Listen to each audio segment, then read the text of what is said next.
បន្ទាប់អំពីបានបើកការបាញ់ប្រាដោយមីស៊ីលនិងយន្តហោះដ្រូនដ៏សម្បើមមកលើសហរដ្ឋអាមេរិកនិងអ៊ីស្រាអែលព្រមទាំងយោធារបស់សហរដ្ឋអាមេរិកដែលស្ថិតនៅក្នុងតំបន់មជ្ឈមបូព៌ាអរិយៈពេលជិតមួយអាទិត្យកន្លងមកនេះឥឡូវនេះថាតើប្រទេសអ៊ីរ៉ង់គឺនៅមានគ្រឿងសព្វាវុធប៉ុន្មានទៀតដើម្បីអាចបើកការបាញ់ប្រានិងទប់ទល់ជាមួយនឹងសហរដ្ឋអាមេរិកនិងអ៊ីស្រាអែល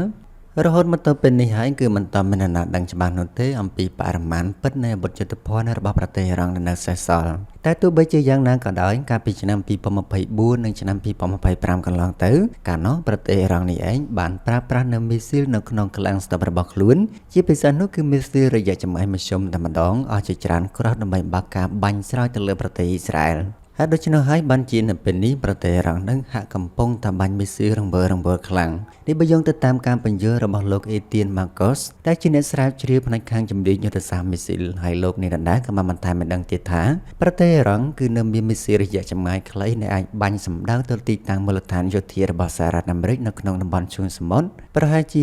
2500គ្រាប់ទេតែប៉ុណ្ណោះក៏ប៉ុន្តែមីស៊ីលប៉ាឡេស្ទីកនៅប្រទេសអ៊ីរ៉ង់តែងតែយកមកធ្វើជាយុទ្ធសាស្ត្រដើម្បីបន្លាចទៅកាន់សហរដ្ឋអាមេរិកអ៊ីស្រាអែលនាពេលកន្លងមកនោះគឺត្រូវបានរងការបំផ្លិចបំផ្លាញយ៉ាងធ្ងន់ធ្ងរកាលពីខែមិថុនាឆ្នាំ2025កន្លងទៅពីសំណាក់អ៊ីស្រាអែលហើយនៅម្ដងទៀតនៅក្នុងអំឡុងពេលប្រតិបត្តិការយោធារួមគ្នារវាងសហរដ្ឋអាមេរិកនិងអ៊ីស្រាអែលក្នុងរយៈពេល6ថ្ងៃកន្លងមកនេះបើយោងទៅតាមអ្នកវិភាគដដែលនេះបានដឹងទៀតថាផលិតកម្មមីស៊ីលរបស់ប្រទេសអ៊ីរ៉ង់មួយភាគធំគឺត្រូវបានបាញ់កំទេចចោលតាំងពីថ្ងៃដំបូងនៃការបើកប្រតិបត្តិការយោធារួមគ្នារវាងសហរដ្ឋអាមេរិកនិងអ៊ីស្រាអែលមកម្ល៉េះហើយឥឡូវនេះកងឆ្មាំបរិវត្តអ៊ីស្លាមអ៊ីរ៉ង់គឺកំពុងតែចុកស្អយយ៉ាងខ្លាំងផ្នែកខាងបើកការវាយប្រហារដោយមីស៊ីលក៏ប៉ុន្តែទោះបីជាយ៉ាងណាក៏ដោយក៏ប្រទេសនេះគឺនៅមានអាវុធខ្លាំងមួយទៀតនោះគឺយន្តហោះដ្រូននេះឯងជាស្ដែងកាលពីថ្ងៃប្រហ័សទី5ខែមីនាឆ្នាំ2026កន្លងទៅគឺម្សិលមិញនេះឯងប្រទេសអ៊ីរ៉ង់បានប្រកាសបើកប្រតិបត្តិការយោធាដោយប្រើប្រាស់យន្តហោះដ្រូនដើម្បីប្រឆាំងទៅនឹងមូលដ្ឋានកងទ័ពសហរដ្ឋអាមេរិកដែលមានមូលដ្ឋាននៅប្រទេសគុយវ៉ែន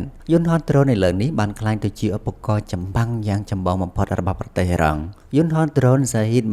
136ដែលមានតម្លៃថោកនិងងាយស្រួលនៅក្នុងការប្រើប្រាស់និងគួរឲ្យខ្លាចបានក្លាយទៅជាសមិទ្ធផលដ៏ខ្លាំងក្លាពិតៗរបស់ប្រទេសអ៊ីរ៉ង់មានរូបរាងជាត្រីកោណនិងដាក់បង្ហាញរូបរាងឲ្យគេឯងបានឃើញជាលើកដំបូងកាលពីឆ្នាំ2021កន្លងទៅយន្តហោះដ្រូន Shahed នេះគឺអាចហោះនៅក្នុងល្បឿនដល់ទៅប្រមាណ185គីឡូម៉ែត្រ/ក្នុង1ម៉ោងនិងអាចផ្ទុកទៅដោយជាតិផ្ទុះប្រមាណដល់ទៅ40គីឡូក្រាមឯណោះដែលមានទីតាំងស្ថិតនៅផ្នែកខាងមុខនៃយានដ្រូនមួយនេះShahed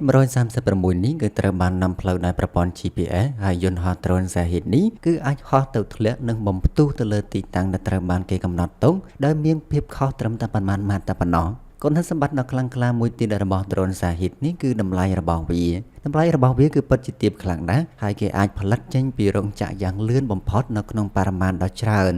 យន្តហោះដ្រូនមួយប្រភេទនេះគឺមានតម្លៃត្រឹមតែ$20,000សហរដ្ឋអាមេរិកតែប៉ុណ្ណោះក្នុងមួយគ្រឿងបាទ$20,000នេះថោកទៀតបាទព្រោះហេតុដូច្នោះហើយបានជាប្រទេសអ៊ីរ៉ង់នេះបានប្រើប្រាស់នៅយានដ្រូនប្រភេទនេះប្រសេកប្រសាចពេញផ្ទៃមេឃតែម្ដងដើម្បីអាចស្ទាក់ចាប់នៅដ្រូន Shahed នេះទៅបានគឺគេត្រូវការចំណាយច្រើនណាស់ផ្ទុយទៅវិញប្រព័ន្ធមីស៊ីលការពារដែនអាកាសរបស់សហរដ្ឋអាមេរិកដែលមានឈ្មោះថា Patriot ដែលមានសមត្ថភាពអាចបាញ់ស្ទាក់ចាប់នៅមីស៊ីលនោះគឺមានតម្លៃប្រមាណ$4 ទៅ$5 លានសហរដ្ឋអាមេរិកនៅក្នុងមួយគ្រាប់ដើម្បីអាចចាប់ផ្ទាំងស៊ីបមួយបានគឺគេត្រូវការបាញ់មីស៊ីលជាច្រើនគ្រាប់ឯណោះជាស្ដែងនៅក្នុងអំឡុងពេលបាញ់ស្ទាក់ចាប់នៅមីស៊ីលមួយគ្រាប់របស់ប្រទេសអ៊ីរ៉ង់នោះសហរដ្ឋអាមេរិកនិងអ៊ីស្រាអែលគឺត្រូវចំណាយអស់ប្រាក់រហូតដល់$12 ទៅ$15 លានសហរដ្ឋអាមេរិកឯណោះបើគិតជាការចំណាយមកវិញគឺជាការខាត់បងដ៏ធំធេងខ្លាំងណាស់ម្យ៉ាងវិញទៀតការផលិតនៅមីស៊ីល Patriot នោះគឺត្រូវចំណាយពេលយូរខ្លាំងជាងដ្រូន Shahed របស់ប្រទេសអ៊ីរ៉ង់នេះនៅក្នុងមួយឆ្នាំសហរដ្ឋអាមេរិកគឺអាចផលិតនៅមីស៊ីល Patriot នេះបានត្រឹមតែប្រមាណ600គ្រាប់តែប៉ុណ្ណោះក្នុងអំឡុងពេលធ្វើសកម្មភាពម្ដងដ្រូន Shahed នេះនឹងក្លាយទៅជាផ្ទាំងស៊ីបនៃការបាញ់កំទេចចោលដ្រូន Shahed នេះក៏អាចធ្វើសកម្មភាពនៅក្នុងរង្វង់អង្កត់ផ្ចិតរហូតដល់2000គីឡូម៉ែត្រឯណោះដែលនោះហើយគេបានន័យថាដ្រូន Shahed នេះគឺអាចហោះទៅដល់គ្រប់ប្រទេសទាំងអស់នៅក្នុងតំបន់ជើងសមុទ្រពាក់ទៅដល់ប្រទេសស៊ីប៉ែកខាងអឺរ៉ុបនិងសូម្បីតែនៅក្នុងសមុទ្រមេឌីទែរ៉ាណេយន្តហោះដ្រូនរបស់ប្រទេសអ៊ីរ៉ង់នេះគឺមានភាពល្បីល្បាញខ្លាំងណាស់រហូតដល់មានអ្នកចម្លងជាច្រើននៅលើពិភពលោកហើយនៅក្នុងនោះក៏រាប់ទាំងសហរដ្ឋអាមេរិកផងដែរ សហរដ្ឋអាមេរិកបានទទួលស្គាល់ជាលើកដំបូងនៅក្នុងប្រវត្តិសាស្ត្ររបស់ខ្លួនថាខ្លួនបានចម្លងគំរូយន្តហោះដ្រូនសាហ៊ីតរបស់ប្រទេសអ៊ីរ៉ង់នេះសម្រាប់ប្រតិបត្តិការសងសឹកវិញនេះបើយោងទៅតាមទីបញ្ជាការដ្ឋានកណ្ដាលរបស់សហរដ្ឋអាមេរិកដែលមានទីតាំងប្រចាំនៅក្នុងតំបន់មជ្ឈិមបូព៌ាហើយយន្តហោះដ្រូននេះក៏ត្រូវបានគេយកទៅប្រើប្រាស់ក្នុងអំឡុងពេលសង្គ្រាមរវាងរុស្ស៊ីនិងអ៊ុយក្រែនអស់រយៈពេល4ឆ្នាំកន្លងមកហើយ